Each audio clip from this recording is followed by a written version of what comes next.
जय शंकर की दोस्तों, मैं आज आप लोगों के सामने 12 ज्योतिर्लिंगों में से 5वें ज्योतिर्लिंग की रोचक कथा लेकर आया हूँ।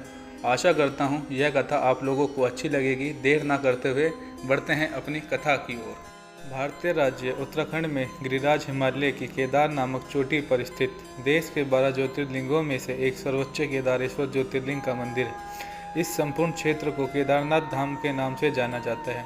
यह स्थान चौथा 4 धाम में से एक है। केदारनाथ धाम और मंदिर के संबंध में कई कथाएं जुड़ी हुई है। आओ जानते हैं इस संबंध में 10 रहस्यमयी जानकारी। पहली, शिवलिंग उत्पत्ति का रहस्य। पुराण कथा अनुसार हिमालय के केदार श्रृंग पर भगवान विष्णु के अवतार महातपस्वी नर और नारायण ऋषि तपस्या करते थे। उनकी आराधना से प्रसन्न होकर भगवान शंकर प्रकट हुए और उनके प्रार्थना अनुसार ज्योतिर्लिंग के रूप में सदा वास करने का वर प्रदान किया। यह स्थल केदारनाथ पर्वतराज हिमालय के केदार नामक श्रृंग पर अवस्थित है। केदार घाटी में 2 पहाड़ हैं, नर और नारायण पर्वत। विष्णु के 24 अवतारों में से एक नर और नारायण ऋषि की यहाँ तपोभूमि है। दूसरी ओर बद्रीनाथ धाम है, जहाँ भगवान विष्णु विश्राम करते हैं। कहते हैं कि सतयुग में बद्रीनाथ धाम की स्थापना नारायण ने की थी। इस आशय को शिव पुराण के कोटि रुद्र संहिता में भी व्यक्त किया गया है। दूसरा, पांडव कथा।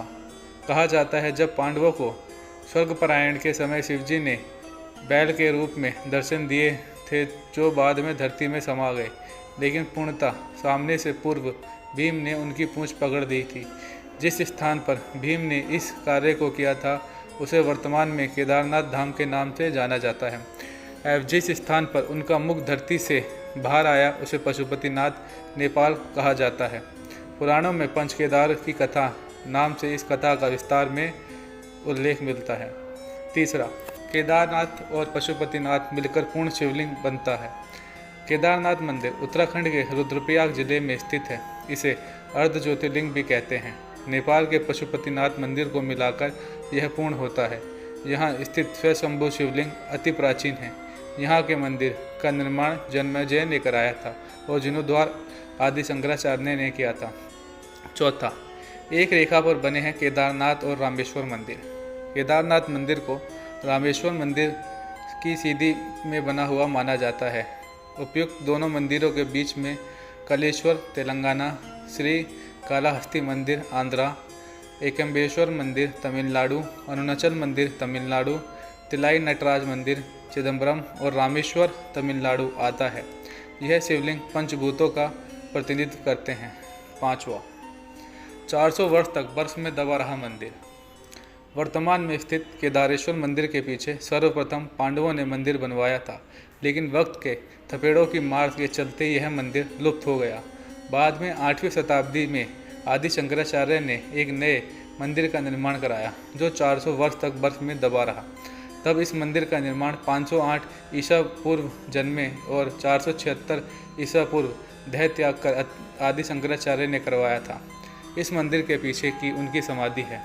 इसका गर्भगृह अपेक्षाकृत प्राचीन है, जिसे 80वीं शताब्दी के लगभग का माना जाता है। पहले 10वीं सदी में मालवा के राजा भोज द्वारा और फिर 13वीं सदी में मंदिर का जीर्णोद्धार किया गया था। छठा, 6 माह तक नहीं बुझता है दीपक। दीपावली महापर्व के दूसरे दिन के दिन शीत ऋतु में मंदिर के द्वार बंद कर दिए जाते हैं। 6 माह तक मंदिर के अंदर दीपक जलता रहता है। पुरोहित सम्मान पट बंद कर भगवान के विग्रह एवं दंड को 6 माह तक पहाड़ के नीचे उखीमठ में ले जाते हैं। 6 मई माह में केदारनाथ के कपाट खुलते हैं, तब उत्तराखंड की यात्रा आरंभ होती है। 6 माह मंदिर और उसके आसपास कोई नहीं रहता, लेकिन आश्चर्य की बात कि 6 माह तक दीपक भी जलता रहता है और निरंतर पूजा भी होती रहती है। कपाट खुलने के बाद यह भी आश्चर्य का विषय है कि वैसी की वैसी ही साफ सफाई मिलती है जैसे कि छोड़कर गए थे। 7वां, लुप्त हो जाएगा केदारनाथ। पुराणों की भविष्यवाणी के अनुसार इस समुच्चय क्षेत्र के तीर्थ लुप्त हो जाएंगे। माना जाता है कि जिस दिन नर और नारायण पर्वत आपस में मिल जाएंगे, बद्रीनाथ का मार्ग पूरी तरह बंद हो जाएगा और भक्त बद्रीनाथ के दर्शन नहीं कर पाएंगे। पुराणों के अनुसार वर्तमान बद्रीनाथ धाम और केदारेश्वर धाम लुप्त हो जाएंगे और वर्षों बाद भविष्य बद्री नामक एक नए तीर्थ का उद्गम होगा। 8वां, तूफान और बाढ़ में भी रहता है सुरक्षित। 16 जून 2013 की रात प्रकृति ने कहर बरपाया था।